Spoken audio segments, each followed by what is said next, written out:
जी बेटा, हमारा जो नेक्स्ट टॉपिक है, last topic of our syllabus is gene therapy.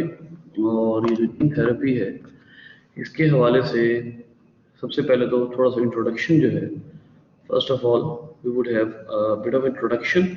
ये जो इंट्रोडक्शन है, ये असल में इस टॉपिक की बेसिक्स को आपको समझने में बहुत ज़्यादा हेल्प आउट करेगा, क्योंकि आपको बहुत अच्छे तरीके से पता है कि इसमें कई टर्मिनोलॉजीज ऐसी हैं जो कि हमारी आम अंडरस्टैंडिंग में नहीं आती, बल्कि हमने इसको जो है वो साइंटिफिकली देखना होता है। Gene therapy actually means cure. Gene is a gene, so curing through gene. अब ये एक एम्बिगुअस स्टेटमेंट है जिसका हमें इतना बहुत अच्छा नहीं पता लगता है। एम्बिगुअस स्टेटमेंट है, एक ऐसी स्टेटमेंट है जिससे हमें अंदाजा नहीं होता कि एक्चुअली जीन थेरेपी है क्या।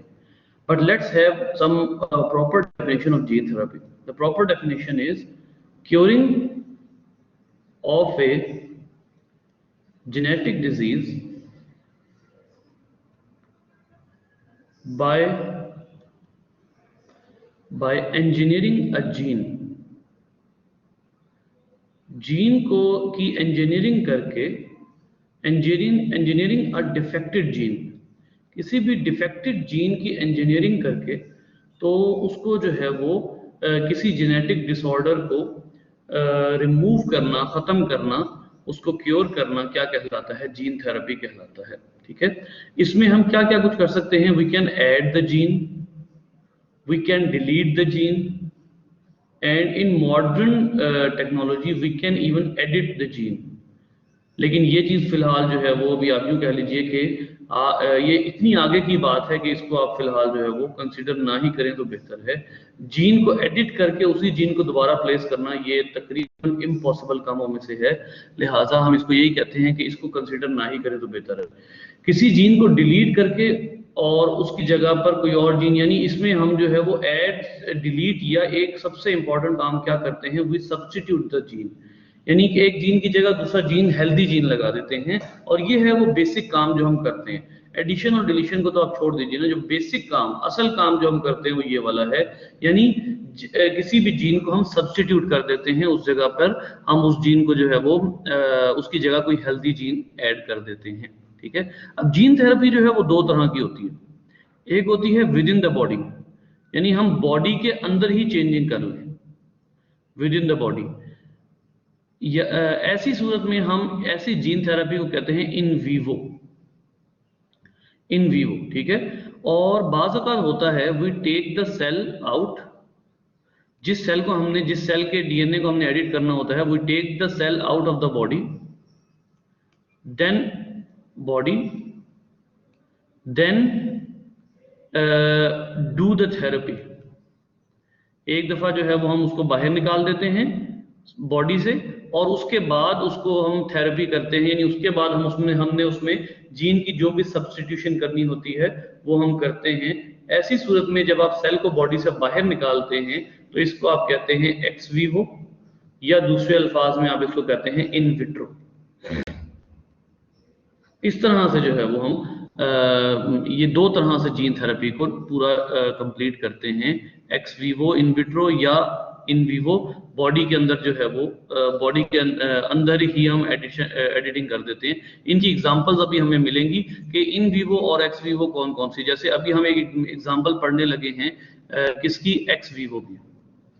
एक्स वीवो की एग्जांपल पढ़ने लगे, यानी बॉडी से बाहर जो है, जो हम करते हैं, जीन थेरेपी करते हैं, जीन सब्स्टिट्यूशन करते हैं, उसमें हम एक्स वीवो दोबारा रिपीट कर लेते हैं कि we take the cell out of the body, हम सेल को बॉडी से बाहर निकालते हैं। ठीक है, और उसके बाद उसको जो है वो उसका ट्रीटमेंट करते हैं। यहाँ आपको जो डिजीज एक्स वीवो में पहली डिजीज मिलने वाली है वो है SCID। ये डिजीज है सवियर कंबाइंड इम्यूनोडेफिशिएंसी। अब ये इम्यूनोडेफिशिएंसी एड्स वाली तो नहीं है, लेकिन उससे मिलती जुलती है। इसमें क्या होता है कि जो मैच्योरेशन फैक्टर होता है ना, आपको पता है एक टी लिम्फोसाइट होते हैं, एक बी लिम्फोसाइट होते हैं। इन दोनों को मैच्योरिटी की तरफ लेकर जाना होता है, मेच्योरिटी। अब इनकी जो मेच्योरिटी होती है उसमें एक अदद फैक्टर होता है जिसको हम कहते हैं एडिनोसिन डीअमाइनेज। एडिनोसिन, ये देखिए लिखा हुआ है एडिनोसिन डीअमाइनेज, ठीक है। एडिनोसिन डीअमाइनेज ने क्या करना होता है इन सेल्स को, अब ये एक एंजाइम है, ठीक है, इसने इन सेल्स को क्या करना होता है, इसने इन सेल्स को मेच्योरिटी की तरफ लेकर जाना होता है। बट आपको बहुत अच्छे तरीके से पता है कि अगर ये एंजाइम है तो एंजाइम जो है वो प्रोटीन है, और एंजाइम अगर प्रोटीन है तो ये किससे बनेगा, जीन से बनेगा, और अगर ये जीन डिफेक्टेड है तो फिर ये जो एंजाइम है ये नहीं बनेगा अगर ये जीन डिफेक्टेड है। एडिनोसिन डीअमाइनेज जो है वो एंजाइम किसी जीन से ही बनना है, अगर जीन ही डिफेक्टेड है then definitely it would not be form. ऐसी सूरत में टी और B mature, they will fail to mature, they will fail to mature, और जब ये मेच्योर होते होते रह जाएंगे तो फिर आपको अच्छे तरीके से अंदाजा है कि आपकी इम्यूनिटी हो जाएगी कंप्रोमाइज, ठीक है, इम्यूनिटी वुड बी कंप्रोमाइज्ड। अब आप क्या करते हैं, आप किसकी हेल्प लेते हैं, एक वायरस की, वायरस की हेल्प लेते हैं, लेकिन वायरस की हेल्प इस तरह से लेते हैं कि उसको आप उसकी इन्फेक्शन कॉजिंग एबिलिटी खत्म कर देते हैं। यहाँ आइए इस डायग्राम को हम देखते हैं, ये देखिए ये एक्स वीवो की डायग्राम है। इसमें क्या हुआ है, सबसे पहले जो सेल लिया गया है वो आपकी बोन मैरो से लिया गया, क्योंकि आपको पता है कि जितने भी ब्लड सेल्स होते हैं these are made in bone marrow. तो यहाँ पर ब्लड सेल्स की मेच्योरिटी के लिए डेफिनेटली जो भी फैक्टर होगा वो बोन मैरो में मौजूद होगा। तो यहाँ पर आप जो है वो blood cells from bone marrow ये निकालते हैं, बोन मैरो से ब्लड सेल निकाल के, और ये बोन मैरो से ब्लड सेल क्यों लेते हैं, क्योंकि बोन मैरो में असल में ब्लड सेल के क्या होते हैं, स्टेम सेल्स होते हैं। तो आप बोन मैरो से ब्लड सेल लेते हैं और एक वायरस की हेल्प से आप क्या करते हैं, आप इस, अब देखिए ये जो वायरस है ना, ये जो वायरस है ये रेट्रो वायरस है, ये वायरस इस जीन को आपके डीएनए में पहुंचाएगा, समझ रहे मेरी बात, ये वायरस इस डीएनए को, लेकिन you have remove the infection causing ability, आप इस वायरस की इन्फेक्शन एबिलिटी को, इन्फेक्शियस जीन को जो है वो खत्म कर चुके हैं, इन्फेक्शन कॉजिंग एबिलिटी वायरस की आप जो है वो छीन चुके हैं। ऐसी सूरत में क्या होगा कि आपने जब इन्फेक्शन एबिलिटी छीन ली वायरस की, अब क्या होगा, अब ये होगा कि वायरस इन्फेक्शन नहीं कॉज कर सकेगा, लेकिन ये कम से कम क्या कर सकता है, it can carry your genes, ये आपके जीन को कैरी जरूर कर सकता है, ये आपके जीन को कैरी करेगा, जीन को कैरी करके कहाँ पहुंचा देगा, सेल में, स्टेम सेल में पहुंचा देगा। स्टेम सेल में जब ये पहुंचाएगा तो स्टेम सेल जो पहले डिफेक्टेड था, ये जब एक दफा रिट्रोवायरस ने उस जीन को आपके सेल तक पहुंचा दिया, तो अब ये वाला स्टेम सेल जो है इसका डीएनए क्या काउंट होगा, हेल्दी काउंट होगा, और आप इसको वापस प्लेस कर देंगे। अब ये सारा फिनोमिना जो है ये क्या है, ये एक्स वीवो, ठीक है। Recombinant DNA carries normal gene into genome, आपके जीनोम में जो है वो नॉर्मल जीन आ जाता है और उसके बाद फिर आपका जो जीन थेरेपी है वो हो जाती है। सो इस तरीके से एक तरीका ये होता है कि आप जो है वो वायरस को यूज कर लें, यूजिंग वायरस, ठीक है। इसमें आपने जो है वो वायरस को यूज किया टू, अब ये देखिए कितना मजे का एक कॉन्सेप्ट बनता है कि using virus to infect the cell with healthy gene, के वायरस को यूज करना सेल को इन्फेक्ट करने के लिए, लेकिन कैसे, जीन के साथ, हेल्दी जीन के साथ आप उसको इन्फेक्ट करते हैं, आपका सेल जो है वो डिफेक्टेड से हेल्दी हो जाता है और आप इजीली जो है वो क्योर्ड हो जाते हैं। So it is a way to cure the patient of SCID, ठीक है। अब यहाँ पे एक और डिजीज जो है वो यहाँ आई हुई है, इसको देख लेते हैं। एक डिजीज है फेमिलियल हाइपर कोलेस्ट्रोलीमिया। अब ये एक बड़ा लंबा चौड़ा सा नाम है जो कि आपको लगेगा जैसे पता नहीं क्या चीज यहाँ पे आ गई है, ये कुछ भी नहीं है, ये एक बड़ी सिंपल सी बात है जो कि हम यहाँ पर अंडरस्टैंड करेंगे, और ये हम बड़े फेमिलियर हैं इस डिजीज के साथ। डिजीज का नाम क्या है, फेमिलियल हाइपर कोलेस्ट्रोलीमिया। अब ये पूरा वर्ड जो है, ये पूरा जो फ्रेज है, इसको देख लेते हैं। फेमिलियल रनिंग इन फैमिलीज, ऐसी डिजीज जो फैमिलीज में रन करे, यानी जाहिर है जेनेटिक डिसऑर्डर होगा तो उसमें काफी ज्यादा चांस है कि वो फैमिलीज में रन करेगा। Running in families, familial hyper मतलब हाई, ठीक है। कोलेस्ट्रॉल पूरा वर्ड यहां मौजूद है, ईमिया मतलब blood, high cholesterol in blood which runs in families, ये एक डिजीज है, इसको आप कहते हैं हाइपर कोलेस्ट्रोलीमिया, ठीक है। When liver cells lack a receptor for removing cholesterol from the blood, अब ये रिसेप्टर जो होता है ये बहुत ही ज्यादा इंपॉर्टेंट रिसेप्टर होता है, और ये आज तक ये बिलीव मी कि हम अभी तक ये डिजीज जो है ये पढ़ाते हैं बच्चों को, खास तौर पे इस रिसेप्टर के हवाले से कि लिवर के सेल्स में रिसेप्टर होना चाहिए। फॉर एग्जांपल ये लिवर का एक सेल है, इस सेल में एक अदद रिसेप्टर होना चाहिए जो कि कोलेस्ट्रॉल को रिसीव करे, कोलेस्ट्रॉल इस पर रिसीव हो। अगर कोलेस्ट्रॉल यहाँ रिसीव नहीं होता ना, बिल्कुल ऐसे ही जैसे मैंने आप लोगों को डायबिटीज का बताया था कि डायबिटीज में ग्लूकोज को सेल में ले जाने के लिए आपको क्या चाहिए, आपको रिसेप्टर चाहिए। बिल्कुल ऐसे ही जो कोलेस्ट्रॉल है उसको सेल में ले जाने के लिए आपको यहाँ पर रिसेप्टर चाहिए। And this receptor if defected, अगर ये रिसेप्टर डिफेक्टेड हो जाता है तो ऑब्वियसली क्या होगा कि कोलेस्ट्रॉल सेल में एंटर नहीं हो सकेगा, और किस में रहेगा, ये ब्लड में रहेगा। ब्लड से आपने सेल में लेकर आना है, लेकिन अगर रिसेप्टर नहीं है तो कोलेस्ट्रॉल ब्लड से सेल में नहीं आ सकता, and it would be leading to hypercholesterolemia, ठीक है। यहां पर अब हम देखते हैं कि इसको हम कहते हैं high levels of blood cholesterol, काफी मुश्किल हो जाता है ये। A small portion of the liver is surgically excised, अच्छा जी, and infected with a retrovirus containing a normal gene for the receptor. मुझे ये बताइए कि ये एक्स वीवो है या इन वीवो है, बेटा जल्दी से।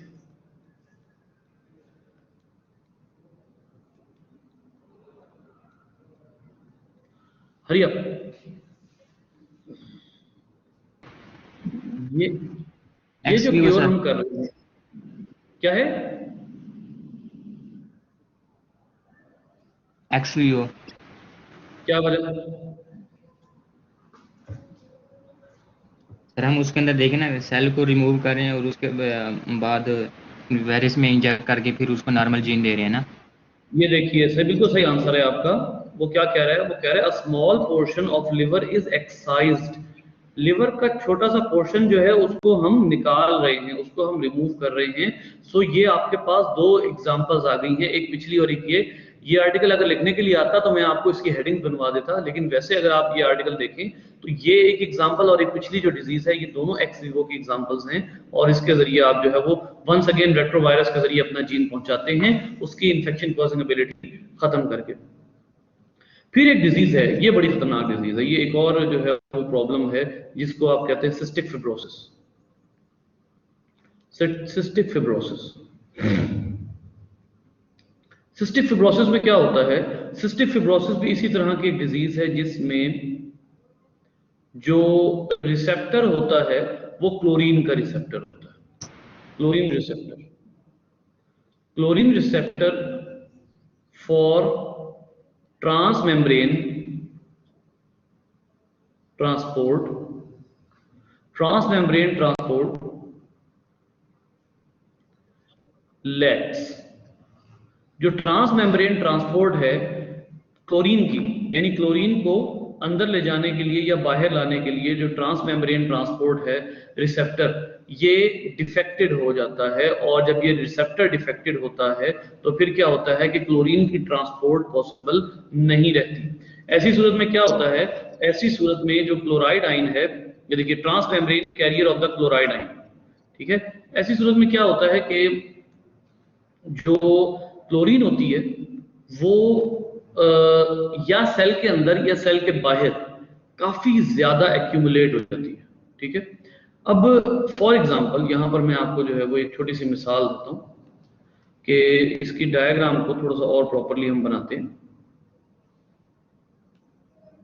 ये देखिए आपके पास ये एक है सेल, ये सेल है, ये उसमें रिसेप्टर है, रिसेप्टर ऐसे होता नहीं है, ठीक है, लेकिन मैं सिर्फ और सिर्फ सहूलत के लिए बना रहा हूं। अच्छा ये सेल किसका है, बेटा ये सेल है आपका एल्वियोलर सेल, यानी लंग्स का सेल है, एल्वियोलर सेल, ये आपका एल्वियोलर सेल है। और एल्वियोलर सेल में जो बाहर जो है वो क्लोरीन मौजूद है और वो सेल के अंदर नहीं जा रही, क्लोरीन मौजूद है और ये जो रिसेप्टर है ये डिफेक्टेड है, सेल के अंदर क्लोरीन नहीं जा रही। ऐसी सूरत में बाहर जितनी ज्यादा क्लोरीन होगी, सुनिएगा, more the chlorine outside the cell, more it will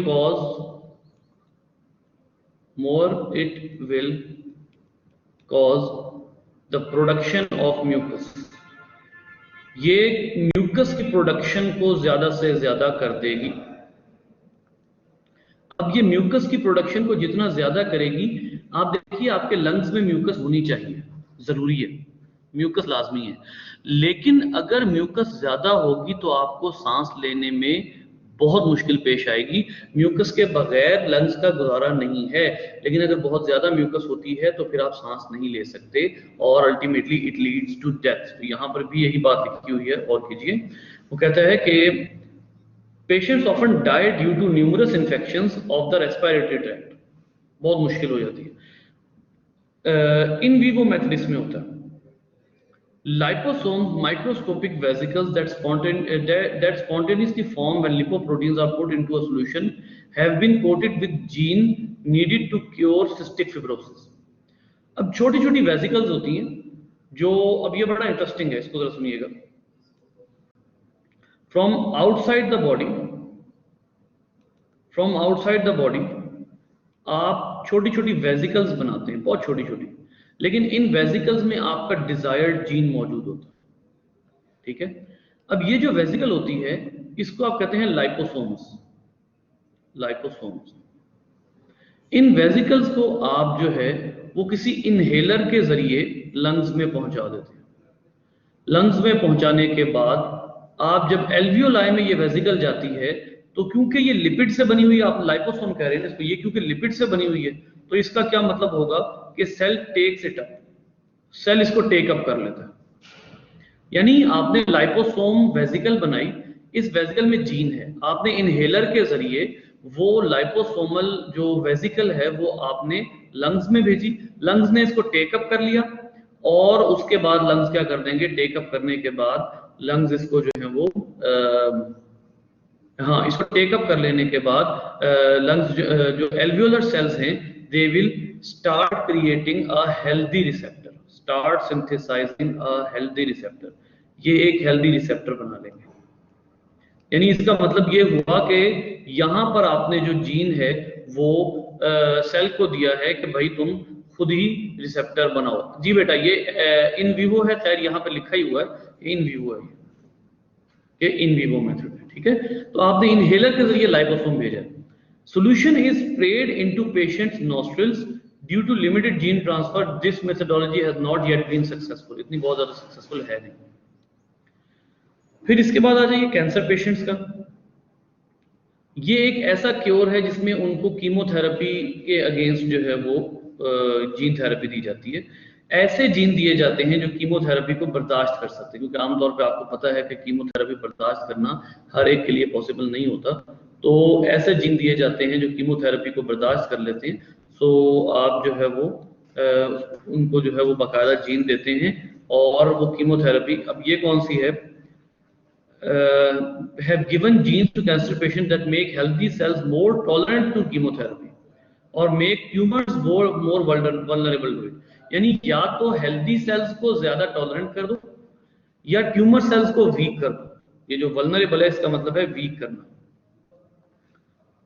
Once the bone marrow stem cells were protected, it was possible to increase the level of chemotherapy। एक दफा जब सेल्स रेजिस्टेंट हो जाएंगे, एक दफा जब सेल्स रेजिस्टेंट हो जाएंगे, इसके कीमोथेरेपी से रेजिस्टेंट हो जाएंगे, तो फिर आप क्या करेंगे, आप फिर कीमोथेरेपी को बढ़ा देंगे, ठीक है। तो ये एक तरीका है। इसके बाद आ जाइए नेक्स्ट, यहां पर क्या है, कोरोनरी आर्टरी एंजियोप्लास्टी। अब ये एक मेथड है जिसको अब जरा यहां पर हम समझते हैं।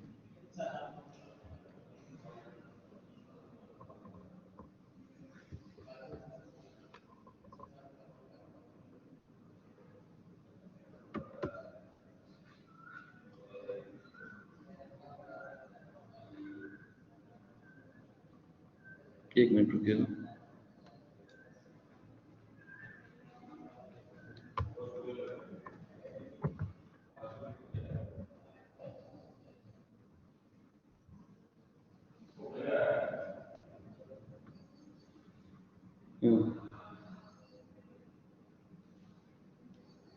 जी, इसमें देखिए ये क्या लिखा हुआ, कोरोनरी आर्टरी एंजियोप्लास्टी। अब ये क्या चीज है, ये इस मेथड आप एक्चुअली कोरोनरी आर्टरी कौन सी होती है, the artery that supplies the oxygenated blood to the heart. ये हार्ट को ऑक्सीजनेटेड ब्लड देती है, या ऐसी आर्टरी होती है, और इसमें सबसे ज्यादा क्लॉटिंग होती है, इसमें क्लॉट बन जाते हैं। एंजियोप्लास्टी का क्या मतलब होता है, एंजियो का मतलब होता है blood vessel, angio means blood vessel, और प्लास्टिक का मतलब होता है repair.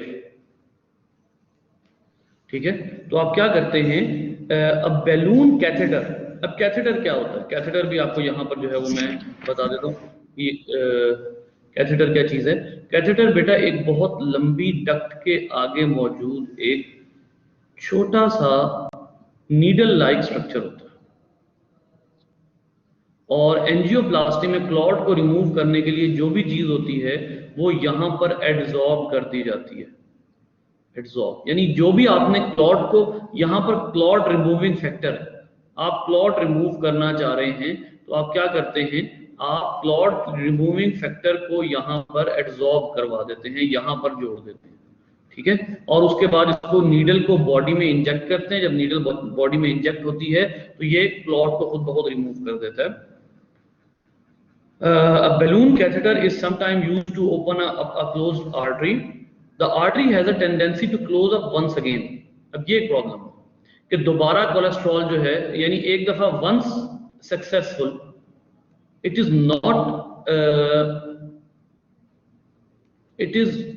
Not a long term cure, permanent cure नहीं है भैया, क्योंकि द क्लॉट कैन बी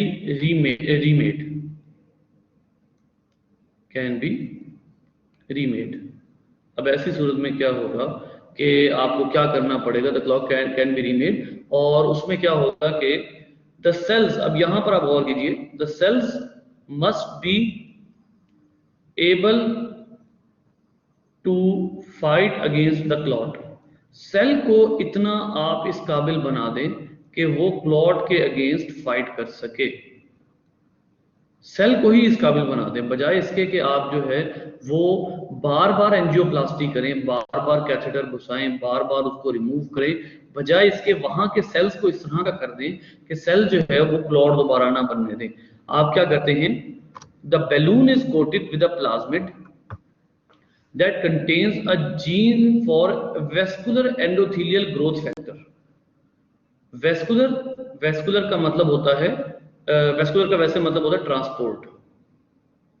ठीक है, एंडोथीलियल लेयर ब्लड वेसल की सबसे अंदर की लेयर होती है। ग्रोथ फैक्टर मतलब यहां पर आप उसको ये इस काबिल बना रहे हैं कि वो खुद ब खुद ग्रो कर जाए, अगर क्लॉट बन भी जाए तो वो खुद ब खुद ग्रो कर जाए।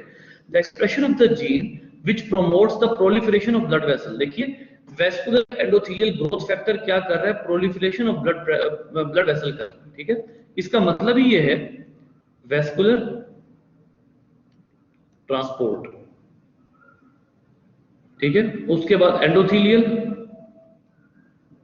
ये आपकी आर्टरी जो है, आर्टीरियल इनर वॉल, आर्टरी की अंदर की वॉल। ग्रोथ फैक्टर, इसका क्या मतलब होगा कि अगर ये आर्टरी जो है वो ब्लॉक हो जाती है, इसको सीधे सीधे अगर मैं डिफाइन करूं, इसका नतीजा क्या निकलेगा कि if the artery is blocked,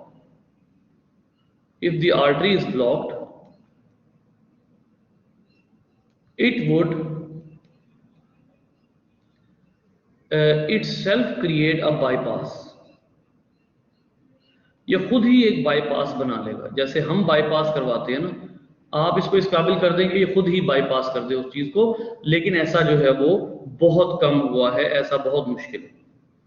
ऐसा आगे वो कह रहे हैं कि जीन थेरेपी से ऐसा हो सकता है कि हम कुछ और डिजीजेस को क्योर कर सके, जैसे एड्स है, हीमोफीलिया है, इस तरह की डिजीजेस को शायद कभी क्योर कर सके। ये जो है वो उसके मजीद एप्लीकेशंस हैं, ठीक है, जो एक्सपेक्टेड एप्लीकेशंस थी उस जमाने में। ले बेटा जी, आपका कोर्स जो है वो फिनिश हो गया।